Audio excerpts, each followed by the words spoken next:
This program was recorded with a live audience. Please forgive the occasional sound fluctuations.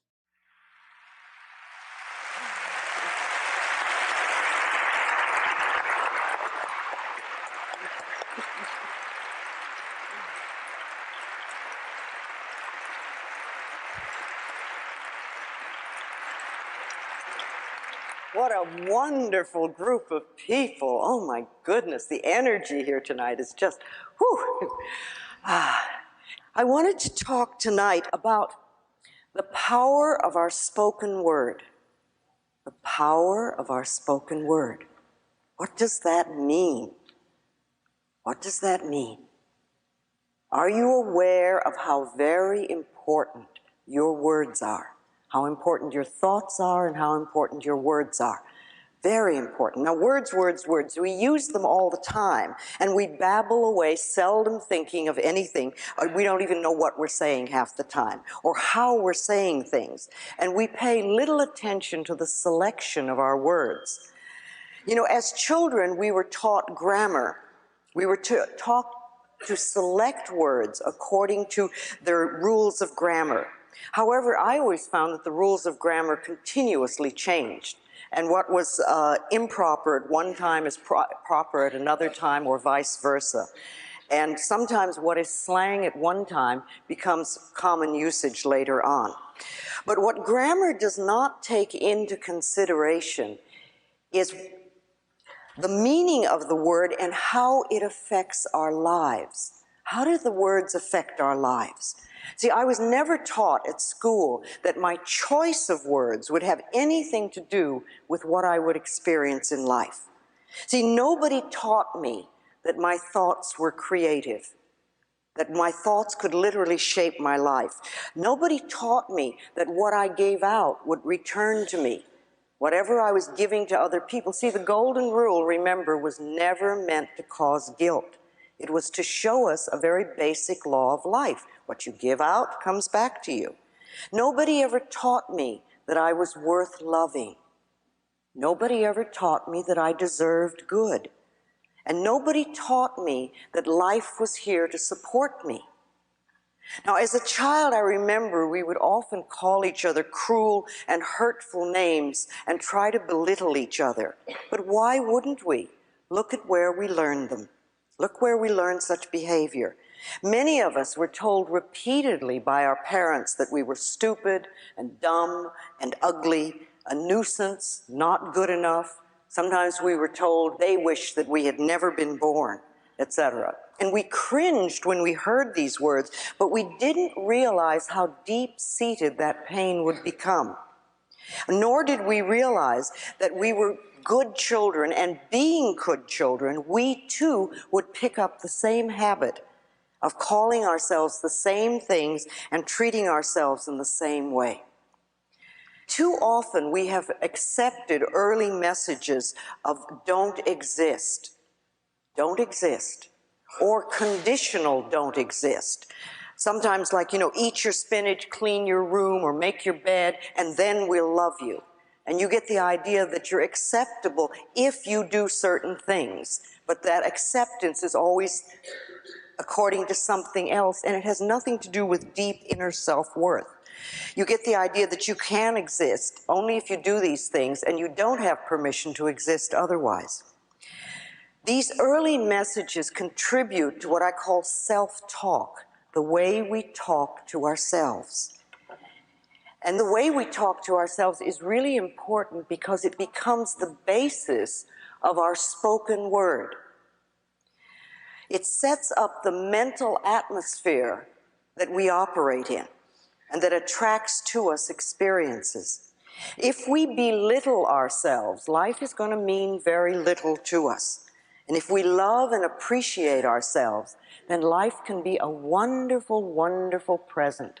It's really up to us. If our life is unhappy or we're unfulfilled, it's very easy to just blame our parents or them, the famous them, and say it's all their fault.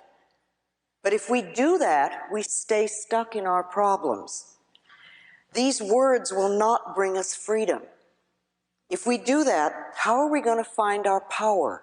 Remember, our power is in our words. Our power comes from taking responsibility for our lives.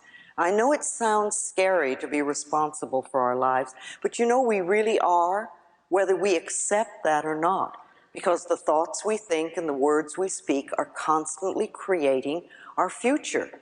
Our beliefs shape our life.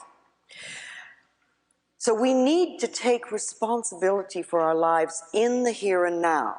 And if you really want to be responsible for your life, then you've got to be responsible for your mouth. The things we say are extensions of our thoughts. Now, what is the first thing that you say to yourself in the morning when you wake up? And the second thing, and the third thing. Most people say more or less the same thing all the time in the morning. How does that start your day? Is that a positive way to start your day, or is it grumbling and complaining? Because if you grumble and complain and moan, then that's the sort of day you're going to have. You're setting yourself up for it. What's the last thought you think at night before you go to bed? See, you're shaping your future. And are they power thoughts or are they poverty thoughts? Remember, poverty is not just the lack of money. It can be the lack of anything in your life, any part of your life that is not flowing freely. So your normal way of thinking, are you really into poverty thoughts or are you into power thoughts?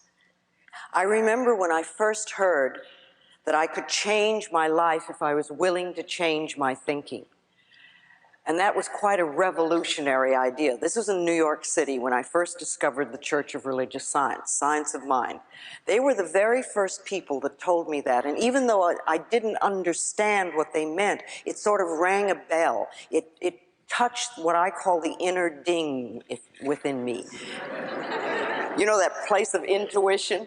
I've learned to follow that, because when that ding goes yes, even if it sounds very crazy, I know that it's right for me. So this idea was right for me. It struck a chord in me. Something said, yes, they're right. And then I began the adventure of learning how to change my thinking. You know, you get the idea and you say yes, and then you get to go through the hows. Well, I read a lot of books, I took a lot of classes, and I explored everything I could. And I really delved into Science of Mind at the time, because that was an avenue that was open for me, and I found it really wonderful. And at first it was sort of easy, you know, and I grasped a few concepts, and I started to think and talk a little bit differently. And I no longer was complaining quite so much. I was a great complainer, and I was great into self-pity in those days. That was one of my things that I just loved. I didn't know that all it was doing was creating more experiences for me to pity myself over. But then I didn't know in those days. Remember, no matter where you are in life, no matter what you've contributed to creating, no matter what's happening, you're always doing the best you can with the understanding and awareness and knowledge that you have. And when you know more, you'll do it differently. So never, ever, please berate yourself for where you were, or even where you are. You know, say to yourself, you're doing the best you can. But, you know, we're in a pickle now, and we want to get out of it, so let's find out what's the best way to do it. Because if all you do is tell yourself that you're stupid, then you stay stuck. You need loving support if you want to make changes. I started to watch some of what I said, and I became aware of my self-criticism, and I tried to stop it. And I began to babble affirmations without quite knowing what they meant. And a few small changes began to take place, and I started doing with the easy ones, of course. I got the green lights in the parking places, and boy, did I think I was hot stuff. Oh, wow. I thought I knew it all, and I very soon became very cocky and arrogant and dogmatic in my beliefs, and feeling I knew all the answers. But it was my way of feeling safe in this new area that I was moving through. Because, you know, when you start to move away from some of your rigid old beliefs, especially if you've been into control forever in order to feel safe, it's very scary to move out and start trusting an affirmation. I mean, this is, you know, a thought that's going through your mind and you're trusting it to change your life. That's a very scary thing to do. So I was grasping onto things. And yet it was a beginning for me, and I still had a long way to go. And like most of us, I didn't find the pathway always easy and smooth because just babbling affirmations didn't always work. And I couldn't understand why. What was I doing wrong? Immediately, right, you go for yourself, what am I doing wrong? Was this one more example of me not being good enough? My favorite old one. I remember my teacher at the time used to mention to me resentment, and I didn't have the faintest idea of what he was talking about. Me? Surely I didn't have any resentments. I mean, after all, I was on the pathway. I was spiritually perfect. How little I could see of myself then. But I continued with my life, and I continued doing the best thing I could. And I studied metaphysics and spirituality and myself as much as I could. I grasped what I could, and sometimes I applied it. You know, we know a lot of things, or we grasp them, but we don't always practice. We don't always use them. And at that point, I'd been into it for 2 or 3 years. You know, time goes by very quickly. I was beginning to teach it. I had become a practitioner with Science of Mind. And I wondered now and then why my students seemed to be so stuck. Why were they so stuck in their problems? I gave them so much good advice. Why weren't they using it and getting well? Why weren't they living it? It never dawned on me that I was talking the truth more than I was living it. It was sort of like being a parent that tells you what to do and then does exactly the opposite or doesn't practice what they're talking about. And then one day, seemingly out of the blue, I was diagnosed, that's a very scary word we hear so much of these days, I was diagnosed with cancer. And I knew too much by then to hide from myself any longer. I knew that cancer was a disease of resentment that literally is held for a very long time till it eats away at the body. You see, when we stuff things down inside of us, it has to go somewhere. And if we spend a lifetime of stuffing things down, it's going to manifest at some point somewhere. And of course, I became very aware then what the resentment within me could be about. I had been a very badly physically and sexually abused child. And of course I'd have resentment. Of course I would be bitter and unforgiving. Why wouldn't I? I had never, ever done any work to change it or to release it or to let it go. When I left home, it was all I could do to just no longer think of that stuff and try to put it behind me. And when I found my spiritual pathway, I covered my feelings up or whatever was down there. I covered with a nice layer of spirituality. And I'd put such a wall around myself that I literally was totally out of touch with my own feelings. I didn't know who I was or where I was. But after my diagnosis, my inner work of beginning to get to know myself really began at that point. Thank God I had tools to work with, because I know what the panic is when you're first diagnosed and you don't know what to do. But I had guidance and I had tools to work with, and I knew that I needed to go within me if I was going to make any permanent changes. Yes, the doctor could give me an operation and perhaps take care of that for the moment. But if I didn't change what was going on inside of me, if I didn't change the way I was using my thoughts and my words, I'd probably recreate it again. So no longer was I content to get green lights in the parking places. I knew that I had to go much, much deeper. And I realized that I was not really progressing in my life the way I wanted to because I hadn't really cleared out this old garbage from childhood. And I wasn't living what I was teaching. My inner child really needed help because my inner child was in great pain. And I needed to recognize that and work with her. But thank God I had these tools to work with and I knew what to do. And I began a program of self-healing in earnest. One of the first things I remember I did was to began studying and reading everything I could about alternative ways to heal cancer, because I truly believed it could be done. And yes, I did a nutritional cleansing program, which was very good for my body. I did affirmations, I did treatments, I did visualizations, I worked in every way that I could. And I also went to a good therapist who was skilled in helping people express and release their angers. And I spent a whole period of beating pillows and kicking and screaming, and it was wonderful. It felt so good because I'd never, ever, ever had permission to do that in my life. And we also worked on understanding and on forgiveness. You know, no matter what avenue of spirituality you follow, you will find always that forgiveness is an enormous issue at any time, but most particularly when there's an illness. Even the Course in Miracles says that all dis-ease comes from a state of non-forgiveness. And when we are ill, we need to look around and see who it is we need to forgive. And it's usually that very person that we think we will never forgive. But of course, not forgiving someone else doesn't harm them in the slightest, but it plays havoc with us. It plays havoc with us. Because the issues aren't theirs, the issues are ours.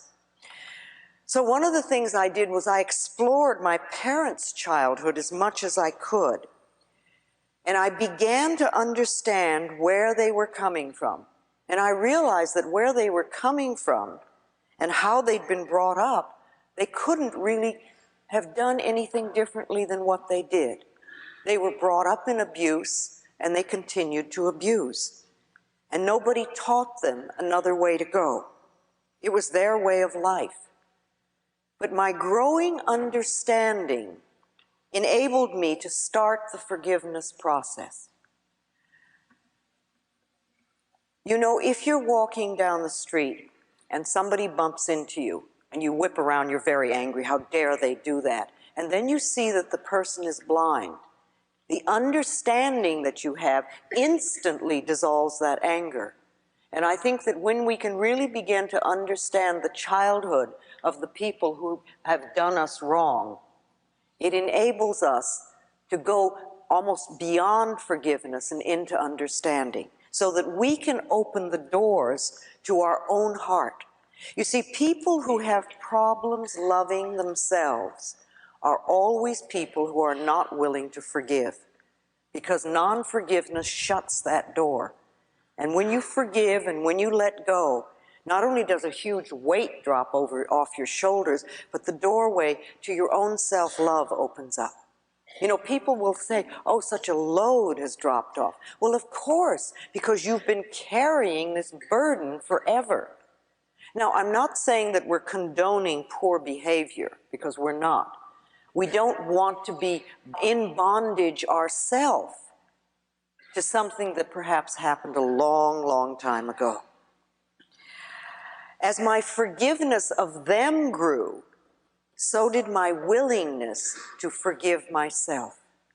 Forgiveness of ourselves is enormously important. See, many of us grow up and we begin hating our inner child for having had those experiences. And we do the same things to our inner child that they did to us. We just continue it. And that's very sad, because when we were children and other people may have been mistreating us, we didn't have options. But when we grow up and we are mistreating our own inner child, that's very sad and very, very tragic. And as I forgave myself, I began to trust myself to take care of me. When we don't trust life, or when we don't trust other people, it's really because we don't trust ourselves. We don't trust ourselves to take care of ourselves in a situation. So we say, I'll never fall in love again because I don't want to get hurt, or I will never let this happen. But what we're really saying is, I don't trust you enough to take good care of me. so I'm going to stay away from everything. But I began to trust myself enough to take care of me. And I found it easier and easier to love myself. And my body was healing, and most of all, my heart was healing. Most of all, my heart was healing. You know, as Dr. Harrison says in that wonderful book, Love Your Disease, forgiveness of both the self and the parents, or dropping the past, which is what you're doing, cures more illness than antibiotics ever will. And he also says it takes a lot to stop children from loving their parents, but when they do, it takes even more for them to forgive. And therapy usually revolves around the willingness to forgive. When we won't forgive, when we won't let go, what we're really doing is binding ourselves to the past. And when you're stuck in the past, you cannot live in present time. And if you cannot live in present time, how are you going to create a glorious future? Because this stuff from the past just bounces over and creates more future stuff. Dr. Harrison with Love Your Disease and Bernie Siegel with Love, Medicine, and Miracles are both marvelous people, and I quote them a lot because they're medical doctors who are into the spiritual way of looking at life and truly understand the connection of body, mind, and spirit. And it's interesting, more and more physicians today are becoming open to the body-mind connection. Some of them are adding the body-mind-spirit connection. Not too many of them are vocal or will write books.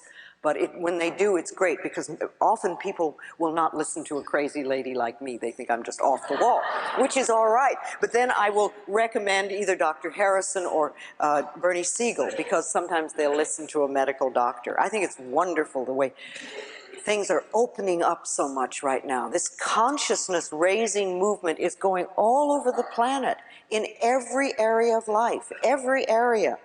You know, I heard something the other day. Robert Schuller from the UN gave a talk in Hollywood at the Directors Guild. And one of the things that he said was that peace is breaking out all over the planet.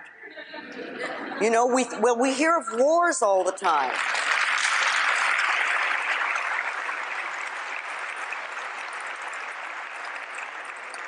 He said, peace is breaking out all over the planet. There are pockets of peace, and we are seeing more signs of peace all over than they ever have before. This is the head of the UN. And he also said that the human species needs to believe that peace is possible so that we can have it. See, our consciousness is so important. The power of our minds and the power of our words is vitally important. And we can contribute to the demise of the planet, or we can contribute to the healing of the planet. And we seem to be in extraordinary camps at the moment. I mean, there's a lot of violence going, a lot of drug abuse, a lot of chaos, a lot of unemployment and poverty, and yet there's this incredible expanding of consciousness where people, many hundreds of thousands of people all over the planet are learning that they have the power to change their lives, and they're learning about what their minds can do, and it's wonderful. Somebody came up to me and was speaking to me just this evening about translating my book into Lebanese. You know, it's wonderful. Things are happening everywhere. We think, oh, it's just happening here, or it's just happening in the church. It's not true. It's going all over the place. Therapy revolves around the willingness to forgive, the willingness to stop giving my power to them back there and accepting my own power in the here and now, making my word important rather than their word. I'm the only person that can think in my mind, just like you're the only person that can think in your mind. And nobody can force us to think in a different way. We choose our thoughts, and these are the basis for our self-talk.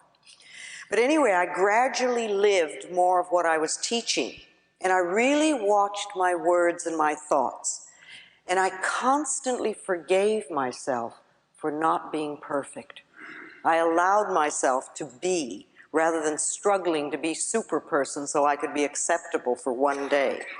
And I began for the first time to trust life and to see it as a friendly place. And I remember I lightened up and my humor became less biting and funnier. And I worked on releasing criticism and judgment of myself and of other people. And I stopped telling disaster stories.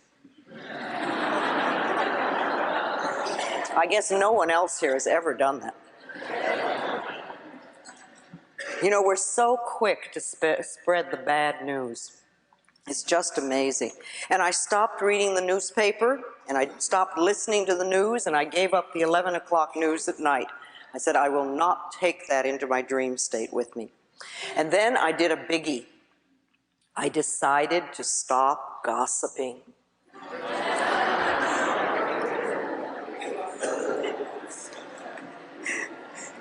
And I found I had nothing to say to anyone for 3 weeks.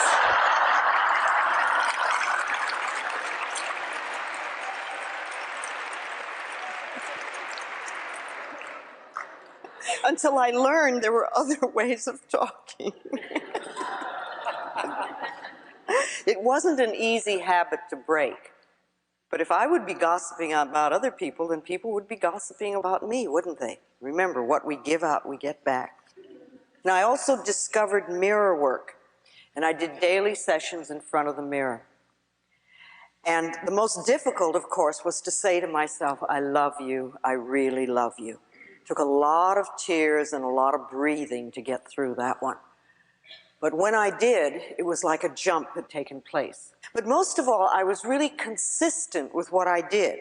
I practiced all my waking hours. You know, there are many, many people who will say a prayer in the morning or do an affirmation or treatment or meditate, and then they leave the house and jump in the car and start screaming at people. 5 or 10 minutes or 20 minutes in the morning is wonderful, and you get better results if you can be consistent all day long. I thanked myself before I went to sleep. I thanked myself for what I had done during the day and knowing that I had done the best I could. And I affirmed that the healing process was taking place in my body while I slept, and that I'd awaken in the morning bright and refreshed and feeling good. And in the morning I'd awaken and I'd thank everything I could think of, including myself and my body. And I'd know and affirm that this day would be a joy and a delight, and that I was willing to learn and to grow and to change. And I learned also that I could make changes without seeing myself as a bad person. See, too many of us, we have to be wrong or bad in order to make a change. That's why we criticize ourselves so much. We think it's going to make a change, but it doesn't. When we can come from loving acceptance, then the changes come much easier. And we make a change because we want to improve the quality of our life, not because we're a bad person who has to be better. And it's a different way of looking at it. And when the doctor said I no longer had cancer in my body, I knew I'd made deep internal changes. Now, I did not have an operation, I did not have chemo, and I did not have radiation. I don't tell other people to do that because I know very well that God works through the medical profession also, and sometimes an operation is a necessary thing to have while we change our consciousness. But I decided to use the tools that I knew and to really go for it. And I was pleased with the remission, but I wasn't surprised. You know, as Dr. Bernie Siegel says in Love, Medicine, and Miracles, when people change, the new personality often does not need the old disease. The new personality does not need the old disease. And a bonus that I hadn't expected was that I got to look younger. And I thought, oh, isn't that fun? And the clients I now attracted were almost all people who were willing to work on themselves. They made enormous progress, and without me really saying anything, they could sense and feel that I was living what I was teaching. So it was easier for them to accept the ideas I was teaching and work with them. And of course they got positive results. You can't do inner work on yourself without improving the quality of our life. And that's what it's all about, really. We improve the quality of our life. We make peace with ourselves on an inner level, and we learn to love and accept who we are. And then life seems to flow much, much nicer. So what did this experience teach me personally? That I really had the power to change my life if I was willing to change my thinking. And as I worked with people, I really began to listen to what they said. I really began to hear the words, not just get the general drift. And after 10 minutes with a new client, I could tell exactly why they had a problem. Because I could hear the words they were speaking, I could see how they were talking, and I knew that was contributing to their problem. And if they were talking and thinking that way, what was their self-talk like? It must be more and more of the same negative programming, poverty thinking, as I call it. And I really understood the saying that the subconscious mind has no sense of humor. This is important for us to know, because you cannot make a joke about yourself and just think, oh, well, it doesn't mean anything. If it's a put-down joke, your subconscious mind accepts it as true. Your subconscious mind, or the universe, however you want to call it, accepts everything you say as truth for you. And it creates according to your beliefs. It's like God always says yes. We have been given this infinite power of choice, and the universe backs up everything. And if you want to believe that you're a failure, and nobody loves you, and that you'll never amount to anything, and life is difficult, and you'll never have what you want, the universe loves you enough to give you what you declare. You have unlimited choice, and if you choose these poverty concepts and beliefs, then it's assumed that that's what you want, and that's what you'll get.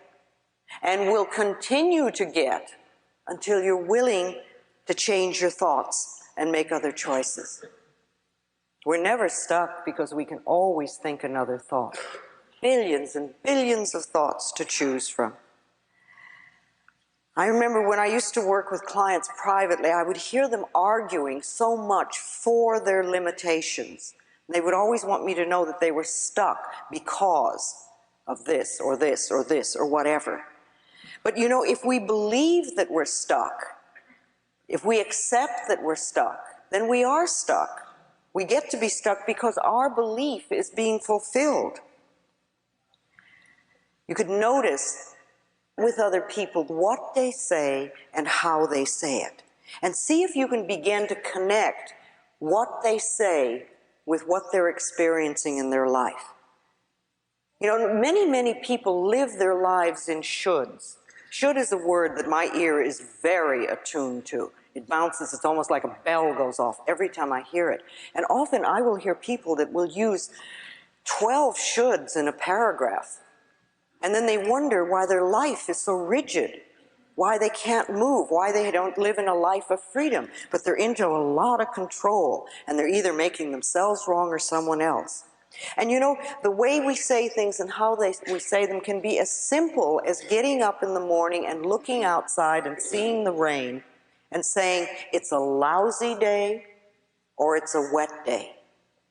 It's a totally different approach, and yet the rain is still there. The rain isn't going to make it any different. It's how you approach it. So notice how happy, joyous people usually have very nice lives. And notice how lonely, unhappy, poor, ill people often talk. How do they have a tendency to talk? What words do they use? And what have they accepted as the truth for themselves? How do they describe themselves? How do they describe their work, their lives, their relationships? What do they look forward to? What have they accepted as truth for them? And please don't run around telling perfect strangers that they're ruining their lives. And don't do it with your friends or family either, because it's not going to be appreciated. But use this information to begin to make connections that you can apply to yourself, because it's your life you want to change. Are you willing to change your life by changing your thinking? Because even on the smallest level, if you change your thinking and the way you talk, your experiences are going to change. Are you willing to change your self-talk into positive affirmations?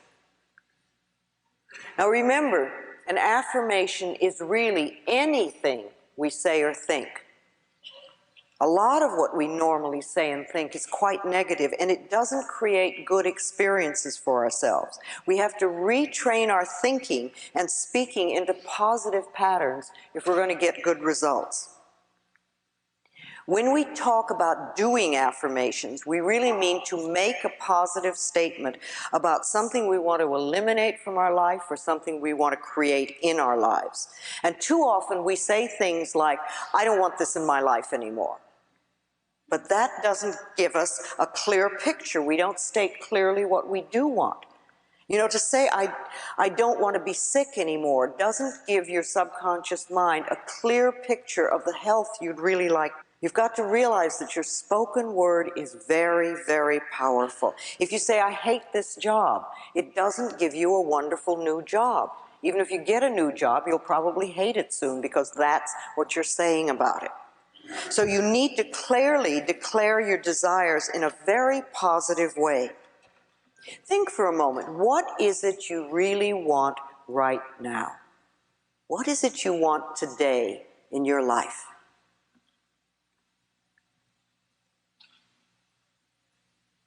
And then say to yourself, I accept for myself whatever that is.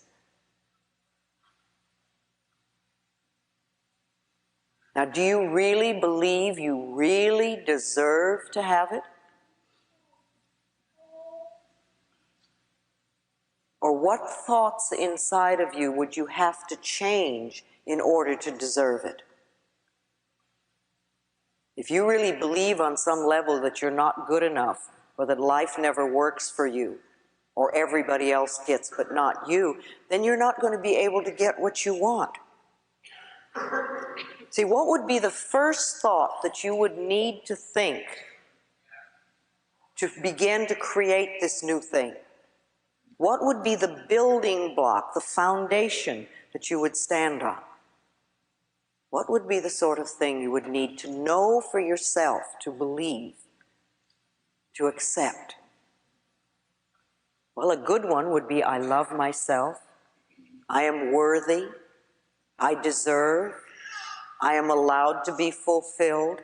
Things that are positive, things that you can believe at the very basis of what you're saying, so that you can build on that. And then do your affirmations on top of that to create what you want. If you really believe that your thoughts create your world, you're going to be very careful what you think and what you say, and you're going to shape your thoughts to create what you want. And remember also, though, that when you first say an affirmation, it may not seem to be true. Because remember, affirmations are like planting seeds in the ground. And when you plant a seed in the ground, that's what you have. You don't have a full-grown plant. You have a little seed that has to germinate, which means it breaks its shell, and then the first little roots go down into the soil and get some nourishment. And only at that point does that first little shoot come up. And it's the same thing with affirmations.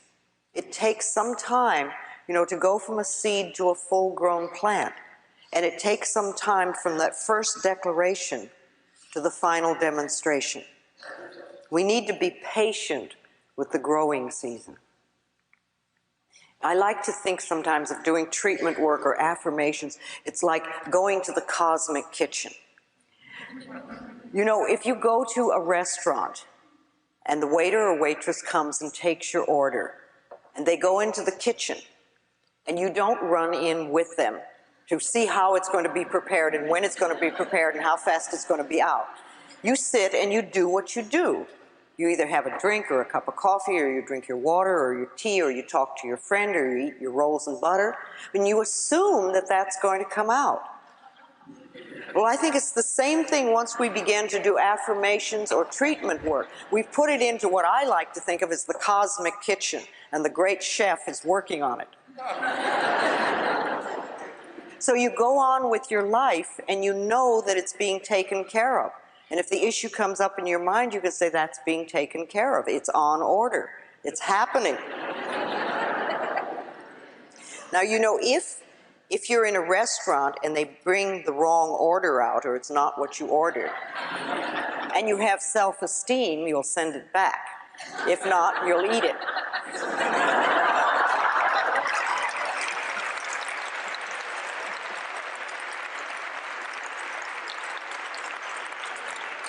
You also have a right to do that with the cosmic kitchen. If you don't get exactly what you wanted, then you say, no, that's not quite it. This is what I want.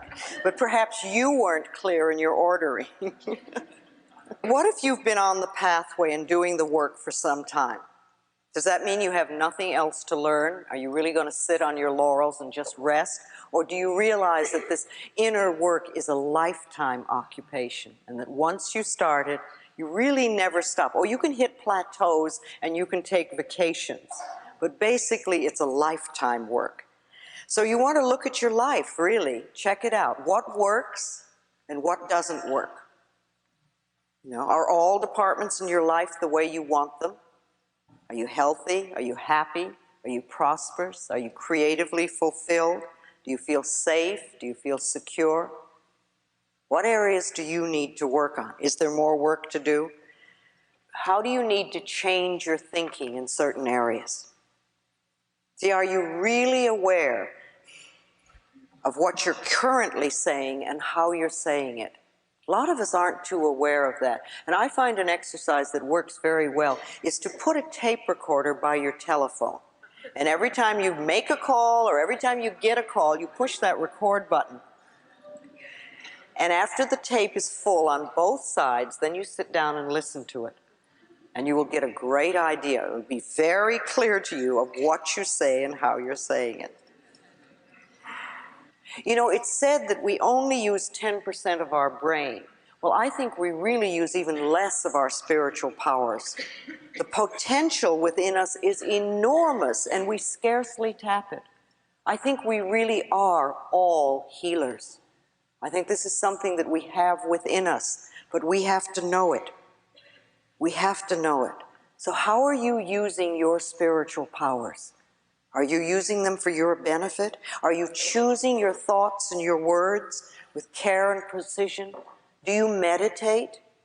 See, meditate to me is being quiet long enough to go within to hear the wisdom that's within you. I don't have answers for you. I can give some guidelines. But in each and every one of you is all the wisdom and all the answers to all the questions you'll ever ask. But you've got to trust yourself enough and quiet down enough to go inside. My form of meditation is to sit down and close my eyes and say, what is it I need to know? And then just sit there and see what comes up. Because I know whatever I need to know is going to be revealed to me. Do you visualize the things that you want? If you want something, do you see it clearly in your mind? Do you visualize world peace? Do you make declarations? Do you do affirmations? Do you do treatment work to create for yourself what you want? Or do you just hope it'll happen? See, hoping really means that we don't believe it's going to happen at all. See, only you can clear out your own pain. Nobody can do that for you but yourself. There's so much more to our life. There's so much more to your life than perhaps you're accepting or that you're aware of. We are powerful human beings. We are very powerful, and we need to accept our own power. As we enlarge our awareness, as we begin to understand more, we also expand our horizons. And our whole world opens up. We're at a point in time where we need to have a much more cosmic view of life. You can let your world become all that it can be. Let's learn to accept the power of our minds and the power of our words and our thoughts, because the future is up to us. And what kind of future do you want? Have you thought about the future that you really want for yourself? And what kind of future do you want for society? What sort of society or community do you want to live in? And what are you doing to contribute to that? What are you doing for the planet? Our minds are powerful, very powerful. And it's up to us to save the world if we want to. If we want to be responsible for our lives, remember, we've got to be responsible for our mouths. It's very important. Our words are powerful. Our thoughts create our reality. And so let's choose them with wisdom. Let's create a series of beliefs that really work for us. You know, with all the power of the universe backing our words and thoughts, let's declare and accept for ourselves that we are always safe. Wherever we go, that we're safe. Let's make these personal truths for us. I've been believing this for a long time, that everything we need to know is revealed to us. And everything we need comes to us in the perfect time-space sequence. Let's know that life is a joy and filled with love. And let's know that we are loving and lovable and loved. And let's know for ourselves that we're healthy and filled with energy. And that we prosper wherever we turn. And that we're willing to change and to grow. And that all is well in our world. And so it is. And so it is. Thank you.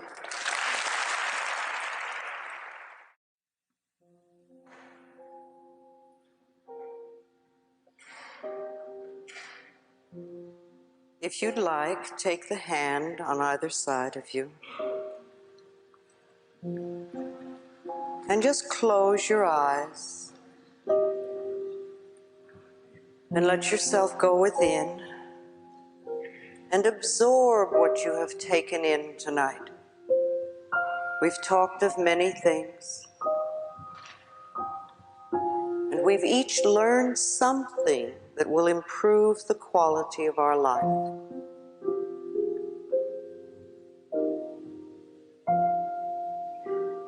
Now, with the person on your left hand, please send them love and support and caring. And realize that they have some issue that they are working through. And they can use your comfort and your caring.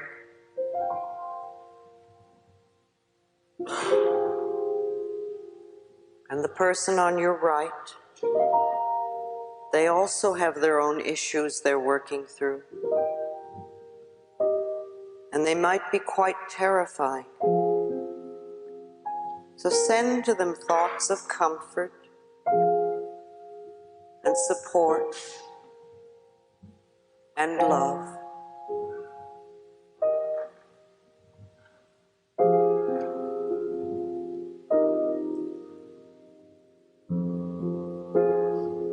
And be aware that while you were giving love on both sides of yourself, you were also receiving.